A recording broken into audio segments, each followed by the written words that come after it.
Hello everyone, students. Today I have brought for you the previous year questions of SBI PO conducted in the month of January 2021.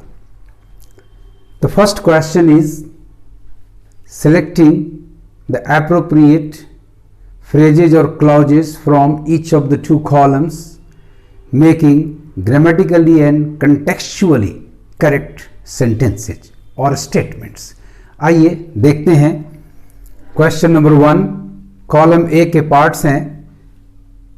Number A, the regulator did not wait for sufficient safety and efficacy data to be collected. अब इसको match कराते हैं।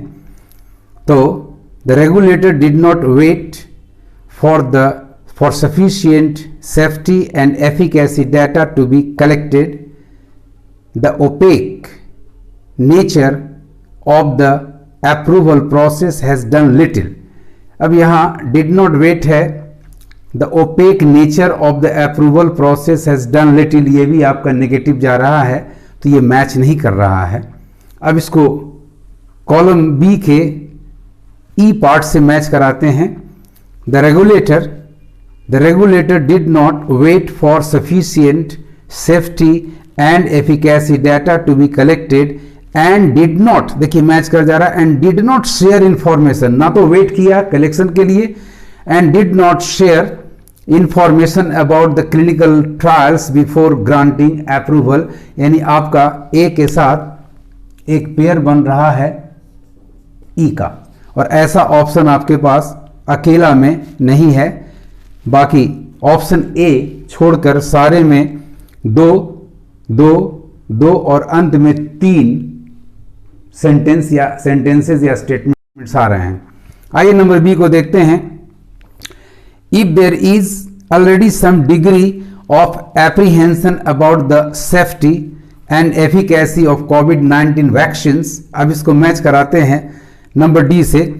The opaque nature of the approval, गौर से देखिएगा, if there is already some degree of apprehension about the safety, apprehension डर, थोड़ी सी भी मात्रा है डर की, of apprehension about the safety and efficacy of COVID-19 vaccines, the opaque nature of the approval process has done little to mitigate such concerns. बिल्कुल match कर जा रहा है स्टूडेंट्स। तो बी का पेयर बन रहा है कॉलम बी के स्टेटमेंट पार्ट नंबर डी से, यानी दूसरा आपका आया बी के लिए डी, यानी ऐसा ऑप्शन आपके पास एक मिल जा रहा है। आइए सी को भी देख लेते हैं। इफ द आंसर, उधर में आपका डी और ई आ गया, अब उधर बचा केवल एफ और इधर बचा आपका C. If the answers to those questions are affirmative, if the answers to those questions are affirmative then made answer, then made assumptions. अब इसके लिए सब्जेक्ट चाहिए, तो सब्जेक्ट है नहीं, अतः ये मैच नहीं कर रहा, इनकरेक्ट होगा, ग्रामेटिकली इनकरेक्ट होगा। यदि ये सही होता तो मेड के जगह पर मेकिंग होता, तो बिल्कुल जीरंड एज अ सब्जेक्ट काम करता। अब देखिए मैं आपको सुनाता हूं। If the answers to those questions are affirmative then making assumptions about increasing rates of technological progress is very reasonable, लेकिन सॉरी यहां मेकिंग है नहीं, मेड है। अतः राइट ऑप्शन आपका ए ई और बी डी पेयर वाला होगा, जो कि आपको मिल जा रहा है नंबर बी में। Right answer students is number B, A E and B D. Now let us come to question number 2। Column A के पार्ट्स हैं। Number A, the regulatory bodies and committees have remained silent. Number B, more than being a scientific methodology. Number C, the coercive attempt to falsify a study participant's claims and intimidate him or her. Column B के parts आपके हैं. Number D, violates the agreed upon rules of clinical trials. Number E, clinical trials are a method of human cooperation. Number F, the impression that they are not independent. अब आइए A को पहले match कराते हैं। The regulatory bodies and committees have remained silent. Violates, यहाँ कोई coherence नहीं बन पा रहा है डी के साथ। The regulatory bodies and committees have remained silent, clinical trials, एक कनेक्टर की कमी है, एक कंजंक्शन की कमी है जो एक कोहेरेंस ला दे, वो दोनों को जोड़ करके, यानी ई के साथ ही मैच नहीं कर रहा है। नंबर ए को the regulatory bodies and committees have remained silent, the impression, यहां भी एक कनेक्टर की आवश्यकता है, अर्थात ए का मैच किसी से भी नहीं हो पा रहा है। चलिए एलिमिनेटेड हो गया, उधर से भी एक हट जाएगा। अब देखें बी को मैच कराकर सी को मैच कराकर कौन हटता है। नंबर बी देखिए, मोर than being a scientific methodology, more than being a scientific methodology, इस फ्रेज को देखिए हम टच करते हैं। डी वायलेट्स, नहीं, ये साइंटिफिक मेथोडोलॉजी से ज्यादा ये वायलेट नहीं करेगा, अतः डी के साथ मैच नहीं हो रहा है। Clinical trials are a method of human cooperation, बिल्कुल मैच कर जा रहा students. More than being a scientific methodology, clinical trials are a method of human cooperation, अर्थात आपका बी और ई बिल्कुल मैच करके एक स्टेटमेंट दे रहा है। तो एक पेयर तो बन गया हमारा बी के साथ ई का। अब देखते हैं बचा हमारा सी, ए तो ऐसे ही एलिमिनेटेड हो गया। नंबर सी देखें तो the coercive attempt to falsify a study participant's claims and intimidate him और हर, नंबर डी से मिलाइए, वायलेट्स, यस, अटेम्प्ट के लिए द कोअर्सिव अटेम्प्ट आपका सब्जेक्ट है इस फ्रेज का, और ये मैच कर जा रहा है शर्ट के बाद भर, वायलेट्स आपका एफ मैच नहीं कर रहा है, क्योंकि फिर यहां the impression that they are, ये एक इंप्रेशन एक वर्ड है, एक नाउन है, उसके बाद that they are not independent एक एडजेक्टिव क्लॉज आ जा रहा है, अतः ये मैच नहीं कर पा रहा है। लेकिन नंबर डी बिल्कुल मैच कर जा रहा है, तो दूसरा पेयर बनता है सी का डी के साथ बन जा रहा है स्टूडेंट्स। तो दूसरा पेयर आपका हो गया बी और उसका पेयर बन जा रहा है डी से। तीसरा नहीं बन पा रहा है क्योंकि ए एलिमिनेटेड हो गया और एफ के साथ कहीं कोई मैचिंग नहीं हो पा रही है। बी की मैचिंग हो गई आपकी बी की मैचिंग हो गई सॉरी डी के साथ, एंड सी की मैचिंग हो गई आपकी सी की मैचिंग हो गई आपकी डी के साथ, सी डी, और इधर बी मैच कर गया आपका ई के साथ। राइट ऑप्शन आपका नंबर ई जा रहा है, बी ई सी डी। सो मार्क कर लें इसको। सो आपका दो स्टेटमेंट्स यहां तैयार हो जाता है, तीसरा संभव नहीं हुआ। इस तरह से आप बड़ी आसानी से और बहुत ही ध्यानपूर्वक यदि करें तो आसानी से आप इस सवाल का सॉल्यूशन पा सकते हैं। Let us come to the next questions 3 to 6। इन 4 क्वेश्चंस में आपको एक सेंटेंस दिया जाता है और उस सेंटेंस में एक वर्ड को बोल्ड किया गया, मैंने उसे अंडरलाइन किया है। उस सेंटेंस में जो बोल्ड किया हुआ वर्ड है, जो अंडरलाइन किया हुआ वर्ड है, उसे 3 ऑप्शंस दिए गए, 3 वर्ड्स दिए गए हैं, उनको से रिप्लेस करना है। यदि रिप्लेस नहीं कर सकता है तो फिर आपका आंसर होगा नन कैन रिप्लेस, और यदि रिप्लेस कर सकता है तो उन 3 में से कौन, 1 या 2 या तीनों, जैसा ऑप्शंस आपको मिलता है उस हिसाब से काम करेंगे। तो आइए let us start the work. There is a vending machine on the platform that dispenses snacks. Dispense का मतलब होता है उसको बनाना। एक्चुअली ये वेंडिंग मशीन बनाता नहीं है बल्कि ये डिस्ट्रीब्यूट करता है, उसमें बन करके सामान बना करके सामान रखे जाते हैं। तो डिस्पेंस आपका गलत वर्ड है, यानी यहाँ रिप्लेसमेंट की आवश्यकता है, तो सी आंसर तो आपका होगा नहीं। आइए अब देखते हैं, दैट का एंटीसीडेंट है वेंडिंग मशीन, ये 3rd पर्सन सिंगुलर सब्जेक्ट आपका आ रहा है, तो इसके लिए क्रिया मेन वर्ब नंबर 5 होनी चाहिए। आपका मेन वर्ब नंबर 5 एक देखिए यहां है नंबर 1 में और एक यहां है, और दोनों का अर्थ डिस्बर्सेस और डिस्ट्रीब्यूट, दोनों का मतलब होता है वितरण करना, बांटना। यदि आप पैसे डालेंगे तो आपको उस पैसे की लागत में से कीमत पर जो भी सामान मिल सकता है वो फट से आपके ट्रे में चला आएगा। यानी राइट ऑप्शन आपका जा रहा स्टूडेंट्स नंबर 1 एंड नंबर 3। आइए ऑप्शंस को देखते हैं। तो ऑप्शन ए में है ओनली 1, नो हमें तो 2 मिल रहा है। बोथ 1 and 3, यस 1 and 3 आपको दोनों मिल रहा है। सी रिप्लेसमेंट की जरूरत है, ये आंसर होगा नहीं। ओनली हमें 2 वर्ड्स हैं और 2 के लिए आपके पास ऑप्शन है, option number B, both 1 and 3 disburses and distributes. इसके लिए स्टूडेंट्स आपके पास वर्ड पावर बहुत ही स्ट्रांग होना चाहिए। The stronger your word power is, the easier it will be for you to select the right option. आइए question number 4 देखते हैं। India and Japan have devised a mechanism, एक method, एक system, एक तरीका for cooperation in the steel industry at the joint secretary level. आइए देखते हैं कि मैकेनिज्म को रिप्लेस करने वाला कोई वर्ड या वर्ड्स है कि नहीं। तो देखते हैं। नंबर 1 सिस्टम, यस ये जाएगा। नंबर 2 मेथड, ये भी चला जाएगा। नंबर 3 टूल्स, सॉरी एक तो ऐसे ही कट गया, आ के साथ टूल्स होगा नहीं, प्लूरल होगा नहीं, ऐसे सिंगुलर भी रहता तो it will not be possible. तो आपका राइट ऑप्शन जा रहा है एक 1 सिस्टम और दूसरा जा रहा है नंबर 2 मेथड। आइए देखते हैं 1 और 2 के लिए ऑप्शन कौन है आपके पास। तो नंबर ए में ओनली 1, सॉरी। नंबर बी में both 1 and 3, sorry. Number C में both 1 and 2 is the right answer. और इस तरह से आप आसानी से इसको कर सकते हैं, provided you have a very strong word power. Now let us come to question number 5 and 6 of this series. Question number 5, the sentence given sentence is your business premises which qualify. Antecedent subject noun premises के अनुसार qualify बिल्कुल correct word है।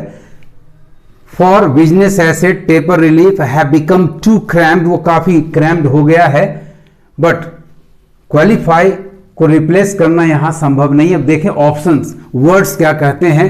Hamper होगा नहीं, क्योंकि qualify के जगह पर हैम्पर आने से सेंटेंस का ग्रामेटिकल एंड कंटेक्चुअल मीनिंग नहीं ठीक हो पाता, वो गलत हो जाता है। मेजर्ड और इंक्लाइंड ऐसे ही गड़बड़ हो गए, क्योंकि ये पास्ट टेंस और पास्ट टेंस में जा रहा है। अतः यहां आपका आंसर नंबर ए होगा, none can replace.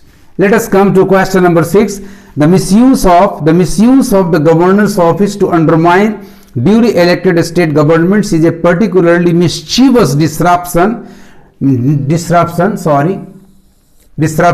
of federalism. Underline word is disruption. Disruption का मतलब रुकावट, बाधा। आइए इसके रिप्लेसमेंट में हमारे पास 2 शब्द आ रहे हैं। Number 1 disturbance and number 2 obstruction. अतः ये दोनों हमारे लिए बिल्कुल सही ऑप्शन होंगे। अब देखें इनका जोड़ा किस ऑप्शन में, किस आंसर ऑप्शन में मिलता है। आइए number A, none can replace, replacement संभव है। बोथ 1 and 3 3 तो ऐसी रेलिवेंट नहीं है, एलिमिनेटेड हो जा रहा है, क्योंकि relevant is an adjective not a noun, और हमें यहां डिसरप्शन की जगह पर नाउन्स चाहिए, और नाउन्स आपके पास 1 and 2 में है, अतः यही जोड़ा आंसर होगा। आइए नंबर सी में देखते हैं। बोथ 1 and 2 बिल्कुल सही आ गया, केवल एक आंसर नहीं हो रहा, अतः डी एंड ई आपका एलिमिनेटेड हो जा रहा है। Right answer students is number C, both 1 and 2। Disruption की जगह पर डिस्टर्बेंस एंड ऑब्स्ट्रक्शन रिप्लेसमेंट में आ सकता है। Now come to the next questions 7 to 9। Here you are given 3 sentences, each of which contains 2 blank spaces। आपको उन blank spaces को फिल करने के लिए 5 ऑप्शंस दिए जाते हैं, और उनमें से सही ऑप्शन का आपको चुनाव करना है। आइए इसका तरीका देखते हैं, कैसे आसानी से आप पकड़ेंगे। Question number 7, police blank space notorious gangster after relentless chase that blank space for 3 weeks। ये एक इवेंट है और ये हमेशा पास्ट टेंस में होना चाहिए। तो दोनों वर्ड्स, दोनों ब्लैंक्स को भरने के लिए पास्ट टेंस का होना चाहिए। इस आधार पर आप एलिमिनेट करें, सेलेक्ट करें। तो फर्स्ट ऑप्शन आपका नंबर ए है, अरेस्ट। ये कट गया, हालांकि वर्ड बिल्कुल सही है, लेकिन अरेस्टेड होना चाहिए था। रेंड का मतलब होता है टू डोमिनेट, शासन करना, to rule over. This is meaningless here. ये ग्रामेटिकली एंड कंटेक्चुअली इनकरेक्ट जा रहा है। So option number A eliminated. Number B, nabbed, seized, suddenly, arrested, बिल्कुल सही है। लास्टेड फॉर 3 weeks, उसका पीछा 3 सप्ताह तक होता रहा और तब वो पकड़ा गया, बिल्कुल सही ऑप्शन है students. Right answer is number B, napped, and the second one lasted। Snatched किसी सामान को झपट कर छीनने का सेंस होता है। परसिस्ट किसी काम को करने की जिद करना, भले ही लोग कहे कि आप गलत जा रहे हैं, आपका काम गलत हो रहा है, बट टेंस का भी डिफरेंस है और वर्ड भी ग्रामेटिकली नहीं फिट बैठ रहा है, कंटेक्चुअली भी रॉन्ग जा रहा है। नंबर डी, कंटेम्प्ट ये प्रेजेंट है, एंड्यूट पास्ट है, ये भी पेयर उचित नहीं है। एप्रीहेंड अरेस्ट करना लेकिन प्रेजेंट है। सस्टेन मेंटेन करना, किसी को हेल्थ या लाइफ कंडीशन में बना के रखना, बट टेंस का यहां भी प्रॉब्लम आ रहा है। सो राइट ऑप्शन आपका है नंबर बी, नैप्ड लास्टेड। शब्दों के वर्ब से दी है तो टेंस के अनुसार, पार्ट्स ऑफ स्पीच के अनुसार भी आप पकड़ेंगे, दी नाउन है, एडजेक्टिव है, उस आधार पे भी आप एलिमिनेट एंड सेलेक्ट करेंगे। Let us come to number 8, tropical rain forests choked in fog and continuously. यहां भी मामला पास्ट का जा रहा है। Blank space by mists and downpours are at least blank space, यहां एडजेक्टिव की जरूरत है और वास्तव में ऐसा एडजेक्टिव देखिए, चोक्ड, इसका मतलब वो कंप्लीट एक्शन दिखा रहा है, तो दोनों पास्ट पार्टिसिपल फॉर्म में होना चाहिए। तो आते हैं, देखते हैं इस तरह का पेयर कहां मिलता है। कंटिन्यूअसली रिजुवानेट, ये एडजेक्टिव की तरह काम करेगा नहीं। इंपैक्ट भी एडजेक्टिव की तरह काम नहीं करेगा, सो एलिमिनेटेड। एग्जॉस्टेड, ओवरवेल्म, एग्जॉस्टेड भी यहां ऐसे ग्रामेटिकली कोई सेंस यहां नहीं रख रहा है, अतः ये भी पेयर आपका यूजलेस है। ड्रेंच्ड, अफेक्टेड, दोनों पास्ट पार्टिसिपल में जा रहा है। अब इसको सेट करके देखें, tropical rain forest choked in fog and continuously drenched, किसके द्वारा, by mists and downpours are affected by fires. बिल्कुल करेक्ट ऑप्शन जा रहा है आपका, सो मार्क कर लें आप नंबर डी को। नंबर डी ऑप्शन देखें, नंबर सी को, सॉरी, नंबर डी को देखें, अप्रोच, यहां तो टेंस का प्रॉब्लम आ जा रहा है। डिवॉर्ड, ये तो निगलने का सेंस है, सो कंटेक्चुअली ये रॉन्ग जा रहा है। सो राइट आंसर स्टूडेंट्स आपका नंबर सी है। Now come to question number 9, an interview is a good chance to how candidates blank space difficult situations. इसका मतलब है कि यहां एक ऐसा वर्ब चाहिए जो मेन वर्ब 1 हो, और यहां अभी चूंकि प्रेजेंट कंटेक्स्ट में जा रहा है तो यहां भी मेन वर्ब 1 ही चाहिए, चूंकि आपका सब्जेक्ट जो है प्लूरल जा रहा है। आइए इस तरह से आप देखते हैं, प्रेजेंट ही चाहिए हमको, डिस्कस कोई चर्चा का विषय नहीं है, प्लस यहां इंप्रूव्ड भी आ जा रहा है, पास्ट टेंस, तो यूजलेस है। Number B, assess, addressed, assess तो बड़ा अच्छा वर्ड है इसके लिए, a chance to assess, estimate, आकलन करने के लिए। एड्रेस्ड आपका रॉन्ग जा रहा है। एनालाइज बहुत अच्छा वर्ड है, लेकिन यहां टैकलिंग की जगह टैकल होना चाहिए था, तो आराम से ये सेट कर सकता था, यानी ए बी सी आपके एलिमिनेटेड हो गए। नंबर डी में इवैल्यूएट, अप्रोच बिल्कुल सही जा रहा है। अंडरस्टैंड कंटेक्स्ट नहीं दे रहा है। एनहेंस भी यहां कंटेक्चुअली रॉन्ग जा रहा है। सो राइट आंसर आपका नंबर डी हुआ students, evaluate, approach. An interview is a good chance to evaluate how candidates approach difficult situations. Now come to questions 10 to 12. Here you have to improve the bold or the underline parts. Examination में parts bold रहेंगे, यहाँ मैंने आपको underline करके दिया है। 3 questions हैं और उसमें एक part को bold किया जाएगा, underline किया जाएगा, और यदि वो grammatically correct है तो फिर आपका आंसर होगा number E, no correction required. और यदि इनकरेक्ट है तो ए बी सी डी में से एक ऑप्शन आपको चुनना होगा इंप्रूव करने के लिए, करेक्ट करने के लिए। आइए देखते हैं question number 10, he made himself master. आपकी क्रिया पास्ट टेंस जा रही है, टेंस का भी ध्यान रखना है, पार्ट्स ऑफ स्पीच का ध्यान रखना है, आपको आसानी होगी एलिमिनेट एंड सेलेक्ट करने में।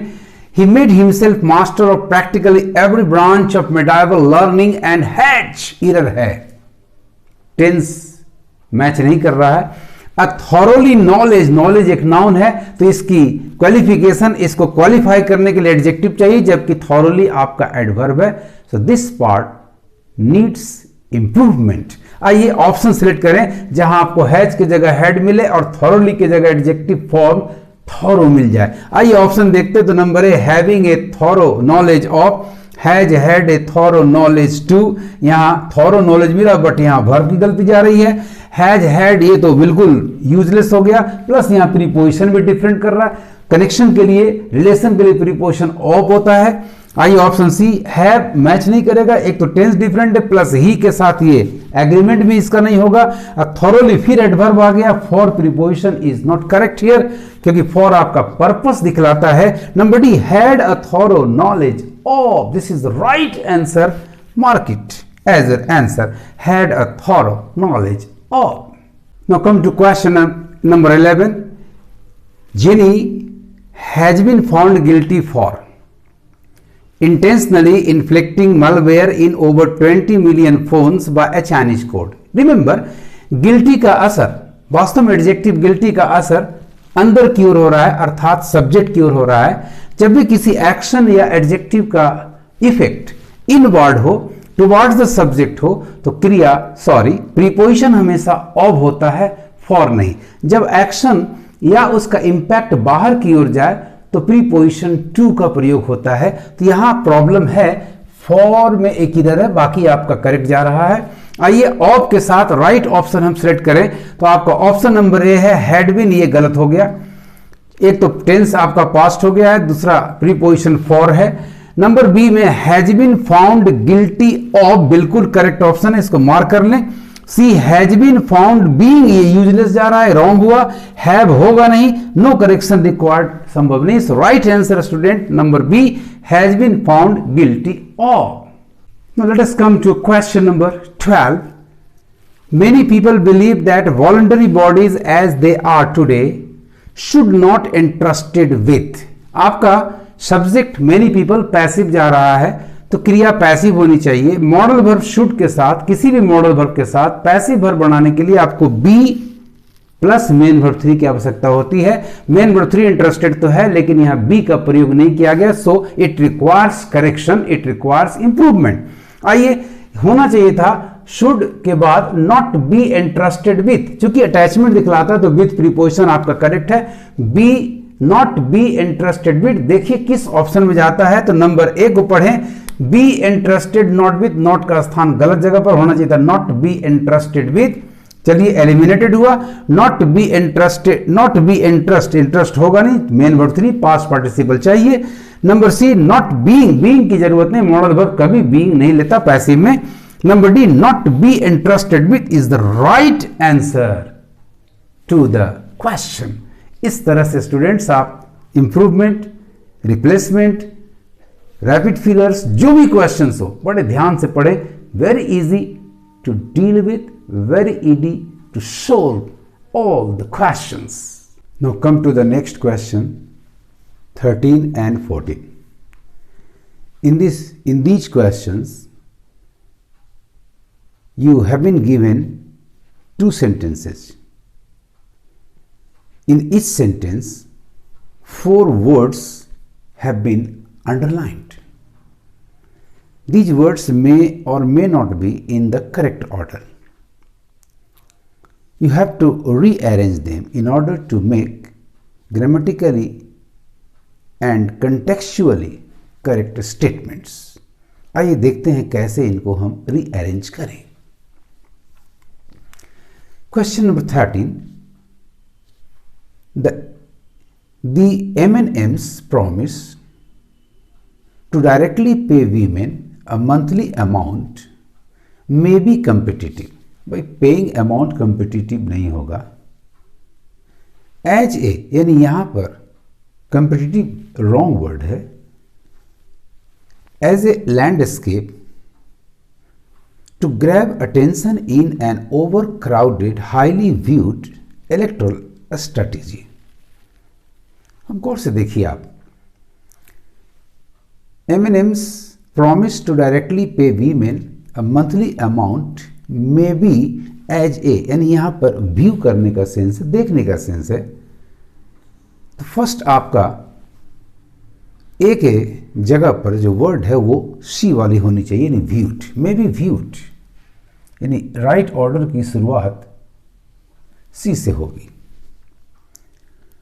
मे बी व्यूड एज ए, एक प्लान के रूप में, एक स्ट्रेटेजी के रूप में, यानी सेकेंड वर्ड आपका होना चाहिए था बी के जगह पर D. May be viewed as a strategy to grab attention in overcrowded highly, यानी यहां पर प्रतियोगिता का सेंस आ रहा है, हाईली कॉम्पिटिटिव, यानी आपके सी के स्थान पर ए वाला शब्द होना चाहिए था, यानी a competitive, highly competitive electoral landscape, दृश्य का सेंस आ रहा है यहां पर, यानी डी के स्थान पर आपका बी वर्ड होना चाहिए था। सो अब रीअरेंजमेंट के बाद का सेंटेंस होगा, the M&Ms promise to directly pay women a monthly amount may be viewed as a strategy to grab attention in an overcrowded, highly competitive electoral landscape. The right order students C, D, A, B. अब देखिए आपका ये order option number A में प्राप्त हो जा रहा है, सो इसे आप मार्क कर लें, C, D, A, B is the correct order. Now come to question number 14. With the Indian economy gradually deviating, भाई इकोनॉमी डिवेट करेगा नहीं, इसे प्राप्त होने का सेंस आ रहा है, यानी यहां पहला वर्ड आपका होना चाहिए था नंबर बी फाइंडिंग। इस तरह से नोट करते जाना है आपको। ग्रेजुअली डिवेटिंग इट्स फीट, डिवेटिंग की जगह फाइंडिंग आया।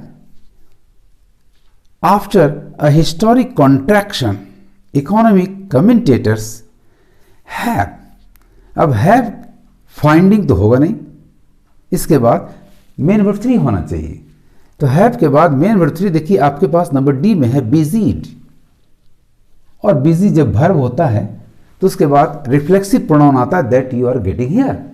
बिजीड themselves with viability, with viability, अब यहां पर वायबिलिटी नहीं बल्कि डिबेट कर रहे हैं द नीड ऑफ, इस चीज का वाद विवाद चल रहा है, तर्क चल रहा है, यानी उसके बाद नंबर ए वर्ड आपके राइट ऑर्डर में आ रहा है, यानी बी डी के बाद नंबर ए डिबेटिंग। अब बच गया आपके पास सी, तो सी आ गया आपका लास्ट में। सो राइट ऑर्डर आपका हो गया बी डी ए सी।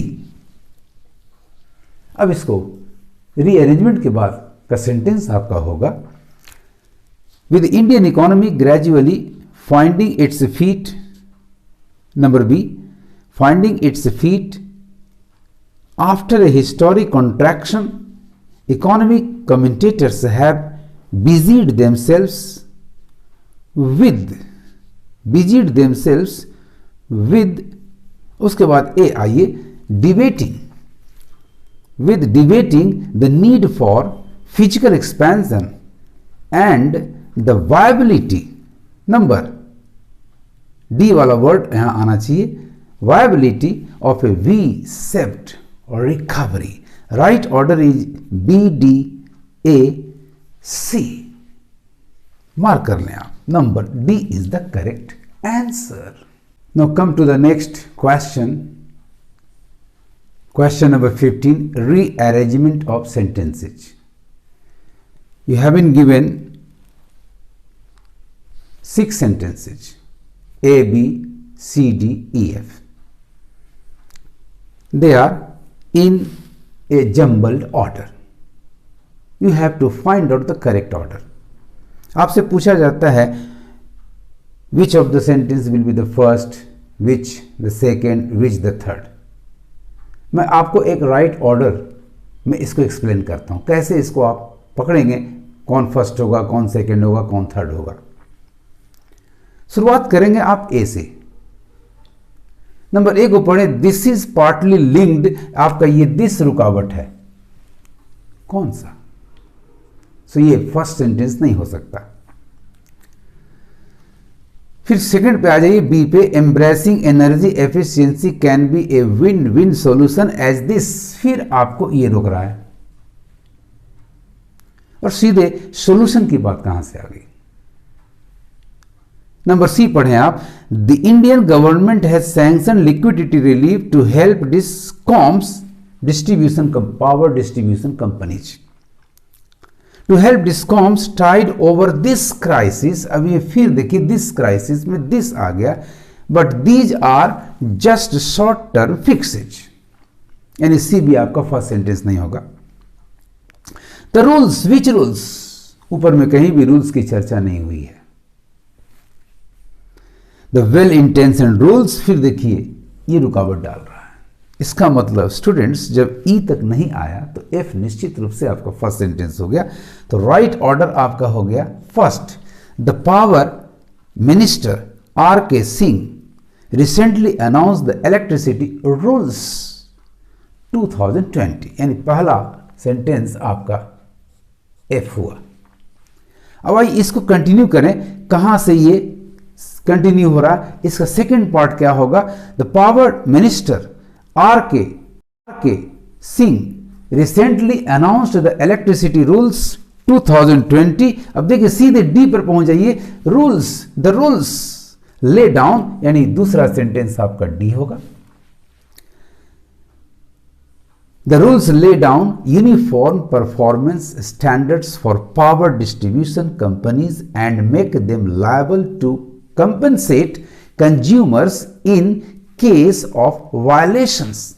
अब इसकी कंटिन्यूटी देखिए किस सेंटेंस में होती है, तो आइए नंबर ई पर, द वेल इंटेंशन रूल्स, कितना आसानी से आप पकड़ लेते हैं, द वेल इंटेंशन रूल्स, यानी तीसरा सेंटेंस आपका नंबर ई होगा।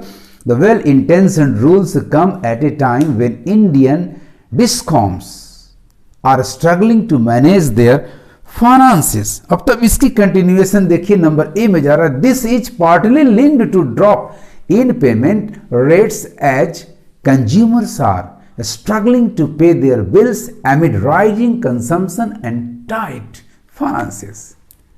तो इसके बाद फोर्थ सेंटेंस आपका नंबर ए हो गया, फर्स्ट हुआ आपका F, second D, third E, fourth A, और उसके बाद देखिए continuation, the Indian government, number C को देख लीजिए आप, the Indian government has sanction liquidity, यानी आपका अगला सेंटेंस होगा नंबर सी।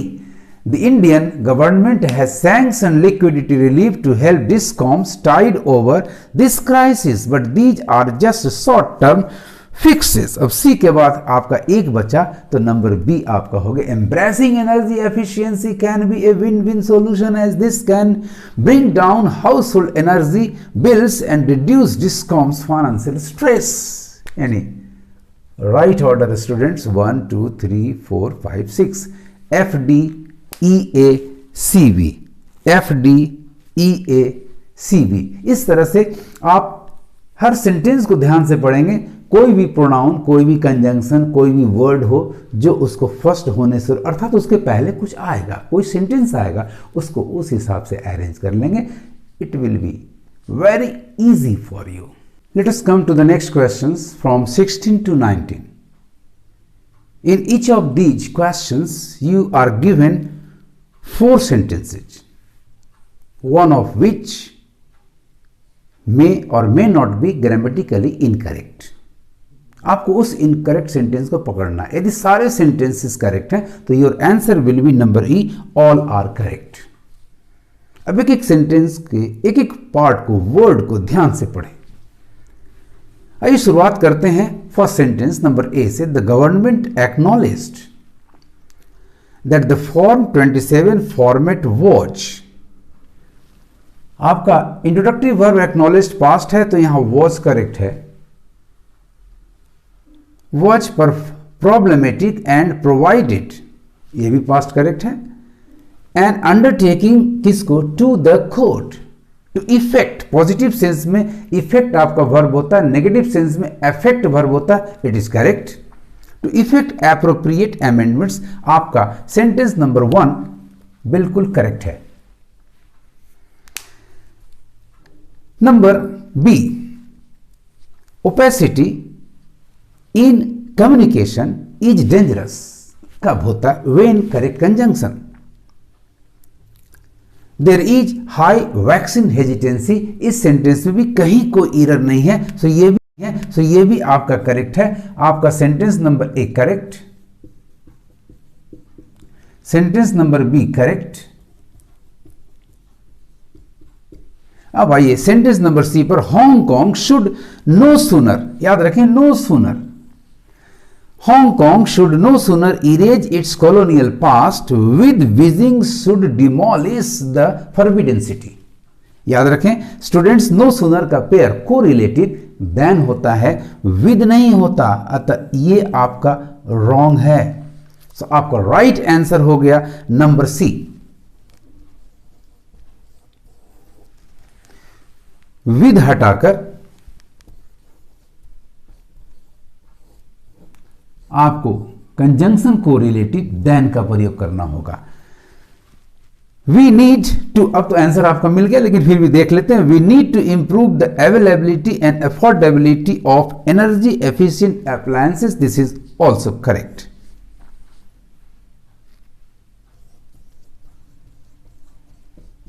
सो स्टूडेंट्स, इस तरह से आपका ए, बी और डी ये तीन सेंटेंसेस करेक्ट हैं। नंबर सी आपका इनकरेक्ट है, यहां विद के जगह पर देन होना चाहिए क्योंकि नो सूनर एक कोरिलेटिव कंजंक्शन है और इसका पेयर हमेशा देन होता है। Now come to question number 17।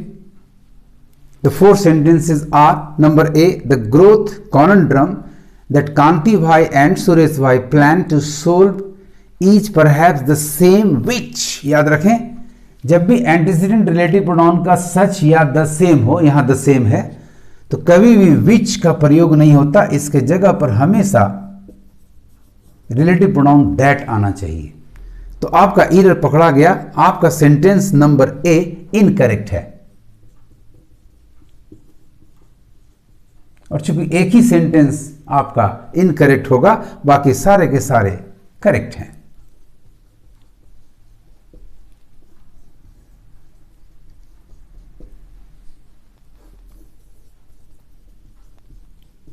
तो राइट आंसर आपका हो गया option number A.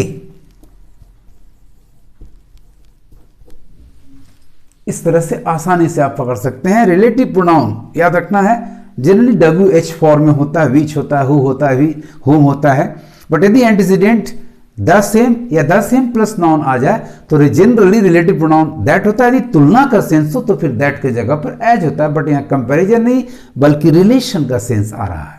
Now let us come to question number 18. Sentence number A, the government has significantly weakened adverb plus verb, correct. The critical duty imposed, yes it has been imposed by the law on patentees / licensees, क्यों? Correct है infinitive, to disclose patent working information, the sentence is correct. ये बिल्कुल correct जा रहा है आपका।